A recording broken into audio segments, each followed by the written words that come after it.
Hello and welcome to Empire of Wargames. My name is ePledge and today we are talking about the 2022 Warhammer 40,000 Battle Forces. All the rumors were through, we are getting a bunch of boxes, way more than we expected, and we are going to go over all of them in my first impressions video, and I'm going to lay out all the plans for the next 2 weeks whenever I'm going to get around and review each and every single of these boxes. I'm incredibly excited, so let's get talking.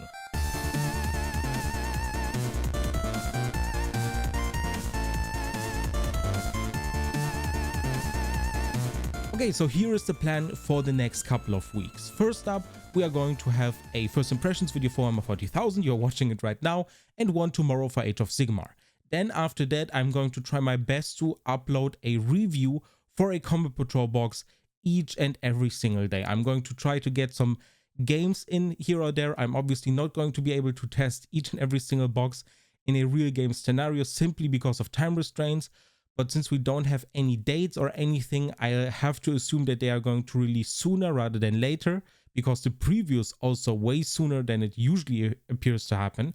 So I'm expecting a release in maybe 2 weeks, maybe in 3 weeks, and thus I have to really hurry up and get those videos out there so you can make an informed buying decision for your own Christmas present, maybe for someone you really like and you want to buy them a full set of Warhammer miniatures, who knows. But that is the plan for the next week. So if you're interested in Warhammer 40,000 Battle Force reviews when it comes to points, savings, upgrades, all of that good stuff, consider subscribing to the channel and you're going to get all of that over the next weeks. And the same applies for Age of Sigmar, obviously. So there's that. Next, I wanted to quickly address the rumors that Valrak put out there a couple of months ago, and I have heard them myself as well from many different sources, and it appears they have been true. All of these boxes are more or less focused on characters, except for one of them, just because that army doesn't really have characters. But all of the other ones have amazing characters as centerpieces. We are getting 8 boxes, which has also been rumored that we are going to get more boxes this year for both Age of Sigmar and Warhammer 40,000. I've been questioning that simply because, you know, COVID and release constraints and just creating and building all of these boxes, making, you know, printing all of these box arts and then packaging all of it, it is going to either mean that we are going to get a lot of boxes and everyone's going to be happy, or it means that we are going to get a lot of boxes for Warhammer 40,008, but the print run, or whatever you would call it for Warhammer 40,000 miniatures, is going to be relatively low, and thus these boxes are going to be sold out very quickly depending on price and savings. So I'm very curious if GW can keep up with demand at least somewhat. I don't think everyone who wants to get one is going to get one, let's be honest, but I hope that demand is at least going to be satisfied somewhat. Alright, so a quick overview. Which battle forces are we going to get? We are going to get 6 battle forces in our standard packaging, and 2 of them in a little more different, a little more army box kind of packaging for the Imperial Fists and the Raven Guard as rumored, and both of them are going to be helmeted by their character Kaivan Shrike and Torgaradon respectively. Other than that, we are going to get a box for the Adeptus Sororitas, a box for the Adeptus Custodes, for the Adeptus Mechanicus, for the Imperial Knights, this is the box without the character, the Thousand Suns, which is amazing, we are going to get into that in a second, and the Death Guard. I'm incredibly excited, so let's get talking about all of them.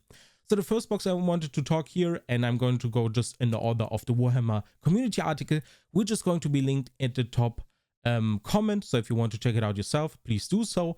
So the first box are the Adeptus Sororitas, and here we have Morvenn Vahl, Battle Sisters, and we have Celestian Sacrosands, and we have a lot of Paragon Warsuits. This is a very cool box, especially compared to the last one, which had a lot of vehicles. Don't get me wrong, the last box had cool models in there, like visually speaking, but not that much when it comes to rules. And here we have a really cool balance between models you need with a troops choice. And I think this is going to be the deterrent for most Sisters players that are kind of veterans and have 30-40 Battle Sisters. You don't really need more at that point, and then you're going to have to think if it's going to be useful to buy this box. Morvenn Vahl, obviously, if you already own her, this box is going to be less interesting, like even further less interesting. And then we have the Sacrosands and the Paragon Warsuits, which can always be useful, because I doubt anyone has, like, I don't know, 20 or 30 of them. But yeah, all in all, it's a very interesting box. It looks very light on models, so I'm very curious to see how the savings are going to look like. The Paragon Warsuits are obviously quite expensive, and so Morven Val and Sacrosanct especially. But yeah, this box looks very light on models, but still a very cool composition. And as I've said at the beginning, each and every box except for the Knights has a character. That means buying a box twice is going to be an iffy subject. I'm going to talk about it because I've been asked about it in the comments, and we are going to talk about whether it is worth, in each and every review, to buy a box twice or not, but it doesn't look too good when it comes to that. So yeah, the Adeptus Sororitas, my first impression is good, but I'm only cautiously optimistic because, as I said, low model count, and I'm not sure on the savings on this box. Next up are the Adeptus Custodes with the Watchers of the Gate box, and who other could lead them than Captain General Trajan Valoris. A lot of you have him already if you are a Adeptus Custodes veteran, just because his rules were incredibly good at the start or at the release of the Codex, and here he is again, especially interesting for new players. Other than that, we have Virtus Praetors, we have Dawn Eagle Jet Bikes, we have Alarus Custodians, and 15 Custodian Guard, not a single sister inside. And that is incredible. That means that this box is going to be a great upgrade for the Combat Patrol box, or the other way around. You can start with this box, get the Combat Patrol box, and that way you are going to have more bikes, a little bit more of the Custodian Guard, which at that point is going to be a little bit excessive at 20, admittedly, but still fine. And you're going to get sisters, which you don't have. This is just a good box all around.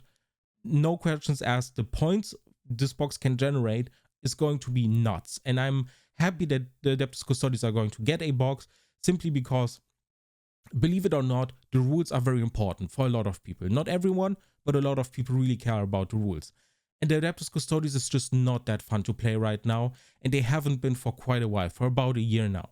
So giving this faction a push, giving new players kind of a push to start collecting the army is a great way, and this box is looking really, really good. My first impression on this box is very positive. Next up, we have the Adeptus Mechanicus with the Elimination Maniple. This one also looking very interesting, and who other could be the HQ choice than Belisarius Cawl. Belisarius Cawl has been suffering from a rules perspective, and the model is definitely not beginner friendly as far as painting goes, but it is an amazing model. It is great looking, and we are going to get a lot of other stuff as well, like Cataphron Destroyers or Breachers, 6 of them. We are getting your basic Skitari Vanguard or Skitari Rangers for the troops section, and you're getting some Castellan robots as well. So this box also, compared to last year's boxes, a little bit lighter on the model side, but Cataphron Destroyers or Breachers are chunky models, and so are the Castellan robots.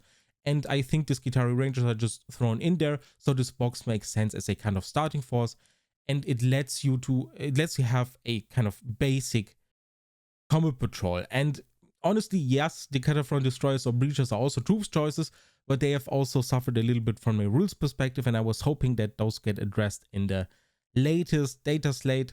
That was a disappointment, but I think that the Adeptus Mechanicus can make a comeback in 10th edition, or at least with the next data slate, and I hope all of these units are getting a points reduction. Just purely from a first impressions perspective, this one is looking okay, nothing mind-blowing. I'm not just sitting here thinking, okay, should I start an Adeptus Mechanicus army? But I think for people who have been considering starting the army, looking at the Combat Patrol, not really being sure if that is useful, that could be a great start, especially if you're looking at Mars and, you know, Belisarius Cawl in specific. Now, when we look at the Combat Patrol though, it looks like you're going to drown a little bit in Cataphron Destroyers or Breachers. You don't need that many. Having 9 is not bad, but it is definitely not an optimal start when it comes to that. So yeah, stacking those two boxes up, I'm not sure. But all in all, I think my first impressions of this box are kind of mediocre. They're fine, but I'll have to see the savings, the points, and so on to give you a proper impression and opinion on this box, because it seems a little bit weird. Next up, we are talking about an army that I have played like twice myself. I don't know any models of it, so take my opinion here with a grain of salt. I'm going to do a lot of research going into the review.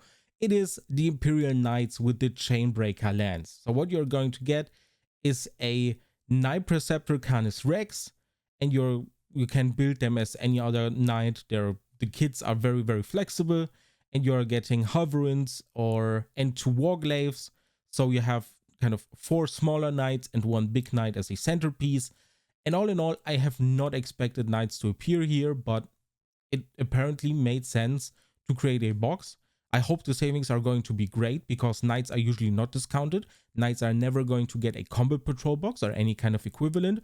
So if you want to start knights, this is kind of a no-brainer.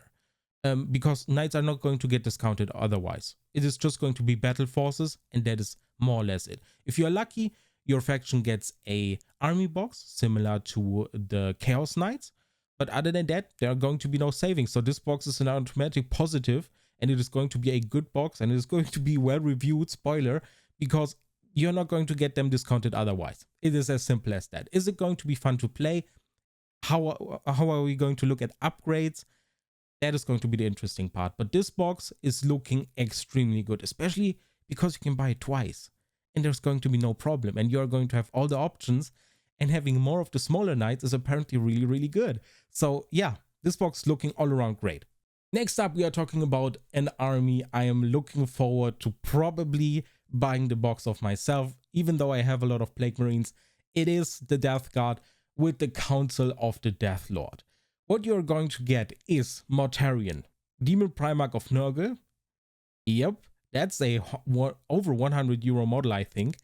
Then you're going to get Blightlord Terminators, 5 of them, and you're going to get 14 Plague Marines. There are no Poxwalkers here, and this is exactly what I wanted if they were going to go the route of including a massive, chunky HQ model or kind of leader model with Mortarion.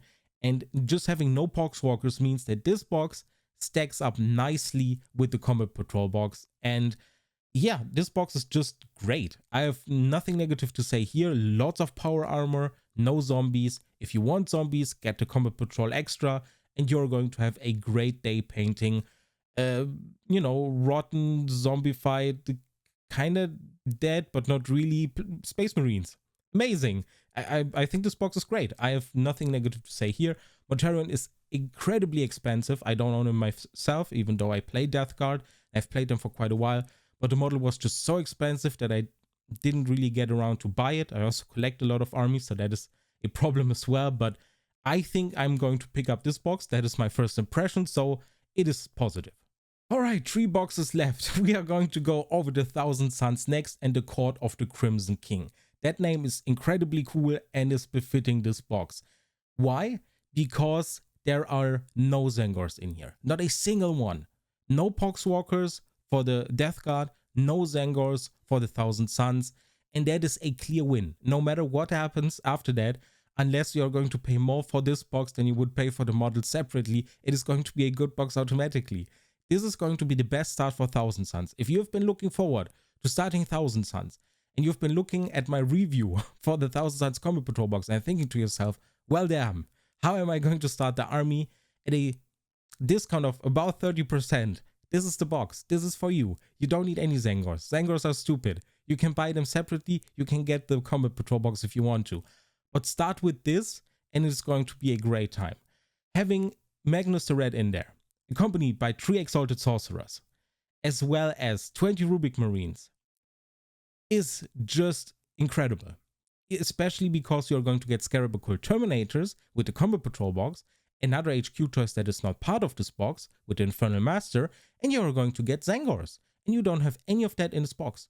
So they stack up perfectly. Just a nice box all around. Yeah, you are not going to buy this box or the Death Guard box twice, by the way. Just what are you going to do with 2 Magnuses or 2 Mortarions?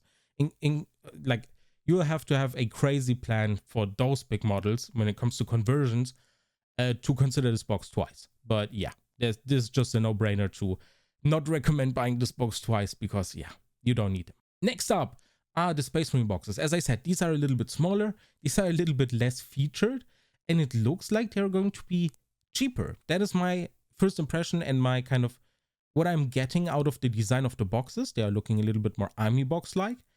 And how they are presented here. The kind of presentation graphic is a little bit smaller, their box looks different, the model count and the type of models that are included are kind of a little bit more reserved.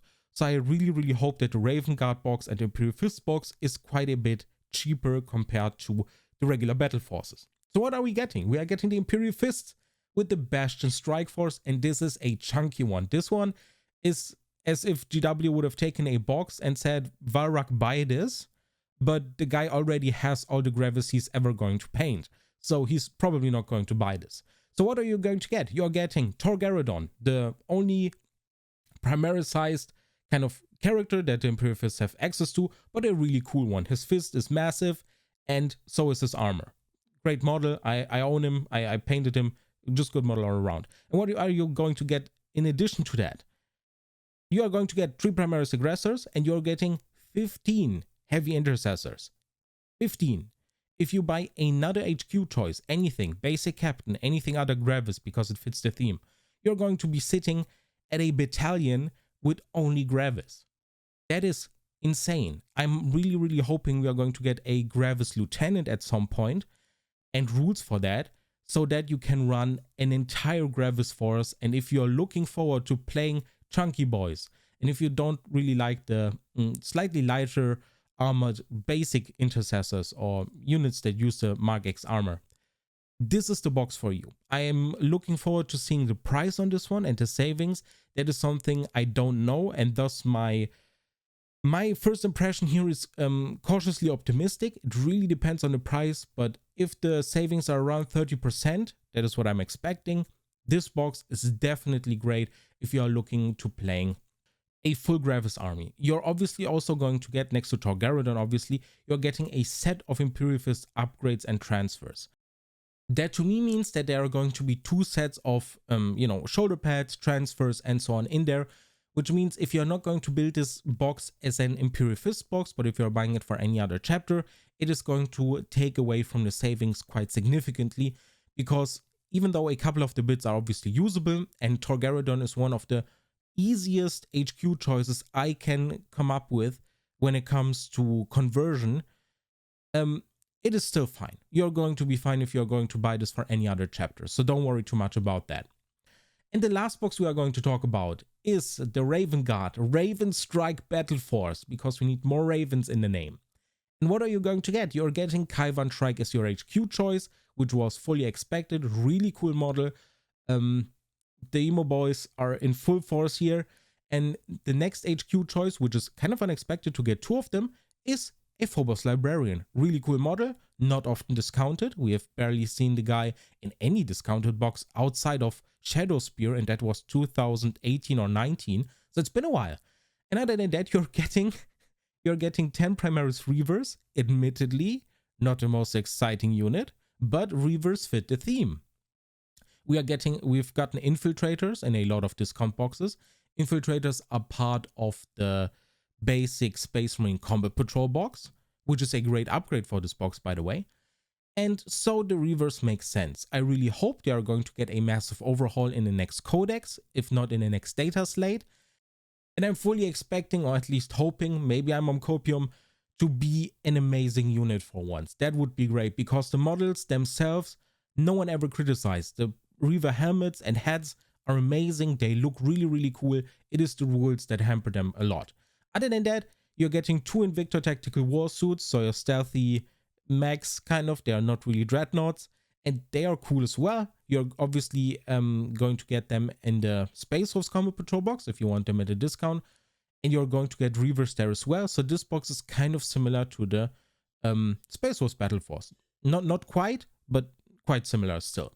Other than that, you're getting 3 Eliminators. So if you buy the Space Marines Combat Patrol box, you're going to have 6 of them, which is not bad. Eliminators are amazing, their rules are great, they look cool, and having 6 of them is no downside at all.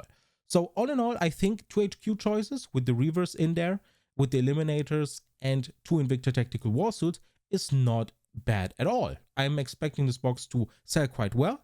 Obviously, Raven Guard are a lesser kind of considered or played faction. I've not seen any Raven Guard in recent memory whenever I played against Space Marines, but I think this box looks really cool. Now, the only thing you're obviously missing is a troops choice.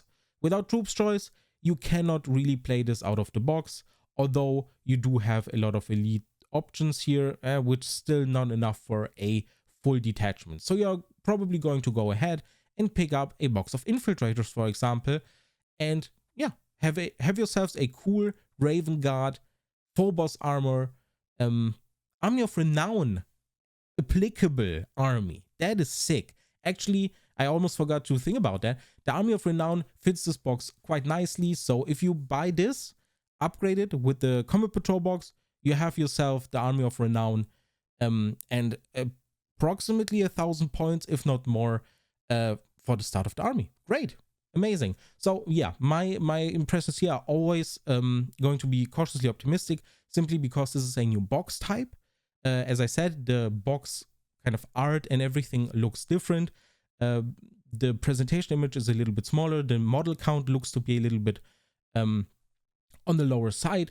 So we are going to have to see how the savings are going to turn out. But that is it. Those are all the boxes. I've talked a lot. There are a lot of boxes. So yeah, one last time, all of the boxes look quite interesting. Not all of them are equally as exciting, at least for me personally, but I'm going to look into each and every one of them. I'm going to review all of them, and I'm going to try my best to upload one video each and every day until we've gone over every box. And that includes Age of Sigmar. So thank you so much for watching. As I said, please consider subscribing if you want to watch all of that and not miss anything. And yeah, tell me your opinion on the boxes. Are you, when it comes to first impressions, going to pick up one of them? Are you interested in starting a new army? What are your thoughts if you're a veteran on the box? That is something I always love to read. So please let me know in the comments below. Other than that, I hope this was insightful, and I hope to see you in the next video. Bye bye.